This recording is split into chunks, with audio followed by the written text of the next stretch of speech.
Hallo, Augustus her. Ja, jeg vil gerne sidde her og fortælle jer lidt om mit liv.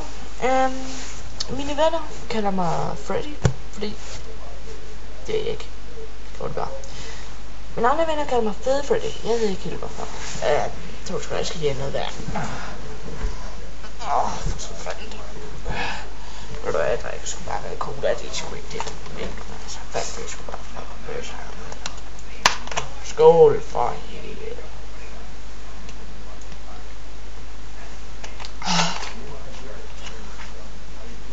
Som sagt, vil jeg kalde mig et fæflæg. Ja, folk er nogle gange tit misundelige på min værk der. Og ja, jeg er halv dansker og halv from what the fuck is the name now? Bornholm. I like Bornholm because I don't know. There's fish. I like fish. Fish is really good, especially if you are fucking bad. What now? Bornholm has, like I said, fish. But one thing I like more than fish is McDonald's. They don't have that in Bornholm, so that's why I'm living in. Hvad er det nu det her? Gløstrup. Ja, det er rigtigt. Gløstrup. Ja, Gløstrup. Den Gløstrup. Ja. Gløstrup er en by langt, helt udskilt. Den by, den er lort. Lad være med at komme ind, fordi jeg er her, og den anden fede over på gadehjørnet, det er sgu ikke så fedt. Det må jeg sgu nok sige. Men i hvert fald.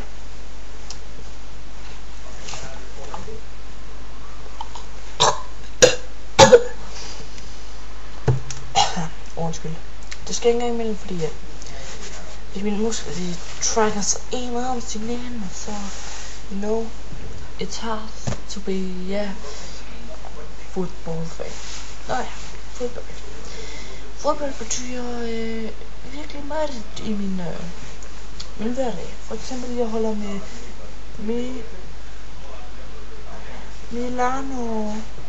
Milano AC Milan, selvfølgelig fra Italien. Og hvorfor jeg helt præcis holder med den, det ved jeg sgu ikke lige, men farven er god, fordi rød som i tacos og sort som i fransk hotdog. Og jeg kan godt lide fransk hotdog. Men når det går til dansk fodbold, er der ikke nogen, der spiller bedre end. Så for satan.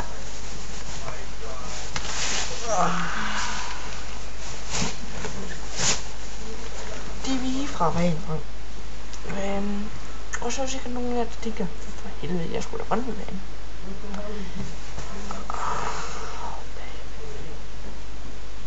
Ja, det minder mig faktisk om en sjov historie.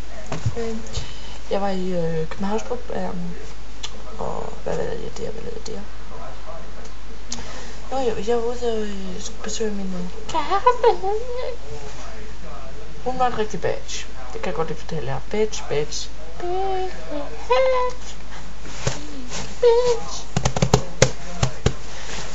Ja, videre af mit liv. Hun var en badge. Og hvad så? Hun var bare en badge. Så jeg knaldede hende her, Birgitte. Birgitte. Meget sød. Men hun var Brøndby-fan, så jeg slog hende helt fyr fra helvede. Det kan jeg sgu ikke blande mig i, hvad men i hvert fald, der var en ting ved den her Birgitte, som inden jeg fandt ud af, hun var Brøndby-fan selvfølgelig. En ting, jeg ikke helt kunne forstå. Og jeg troede ikke, det var normalt. Men det viser sig, hun havde en pik på den her størrelse. Ja. Og det går altså ikke, når man mener den her størrelse. Så hun tog mig bagfra hver gang, synes jeg. Men så fandt jeg ud af, at Brøndby-fan, der var AGF mod Brøndby, sjovt nok, Brøndby hedder. Og Mikkel Grundini, han scorede til 1-0. Og så rejste hun sig op, og så skreg hun.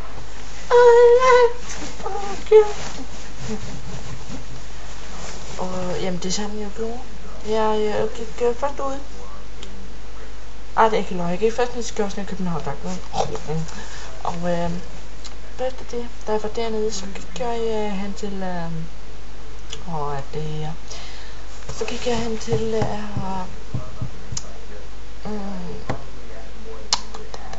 jeg kan ikke huske det. Jeg gik hen til Netto for at finde et farligt våben. Men så var det, jeg indså intet farligere våben end den her mave. Det gjorde, var jo, at jeg sagde til hende, Birgitte, det går ikke. Og så sagde hun, hvad det går, sagde jeg. Vi har ikke noget mad. Så jeg gik på McDonald's og spiste.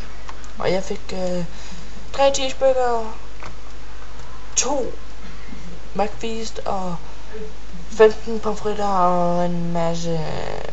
Jeg ved sgu ikke, hvad jeg fik. Jeg fik en masse ad i hvert fald. Så kom jeg hjem. Helt så fed. Cirka sådan her. Og Birgitte, hun lå så på sofaen. Så jeg kunne godt se, når jeg stod lidt og tænkte sådan her. Hvordan slår jeg hende ihjel? Jo, det gjorde bare. Jeg lagde mig på hende, og så gik det sgu sig selv lidt nu. Ja, videre om mig. Jeg kunne lige se den lige. Det må sige, den lige. Oh my god. Havde jeg været en drag, så havde jeg helt klart rokket ham direkte i anus. Men han er jo til bier, og jeg kan godt sige det med det samme. Jeg er trans. For når man har en pik på den her størrelse, og et hul på den her størrelse, så er der godt nok nogle problemer. Det kan jeg godt lige fortælle jer. Så den her, og en uge. Fucking every day. Jeg har faktisk engang knaldet med at sætte med det. Det var sgu ikke godt. Det var det sgu ikke. Fordi at efter jeg knaldede med, så skulle jeg på bussen hjemme af. Og så siger jeg jo her, bussen var lidt fuld, så jeg mistede nogen tilfældighed. Og så kom der en mand hen. Elias tror jeg i. Martin. Ja, Martin. Og så tog han den her pin. Det var sådan en snigpin. Og så prikkede han mig i maven. Sådan her. Kan du komme til? Og det er sgu ikke særlig sjovt, når man er sådan, du ved, lidt kraftigt bygget.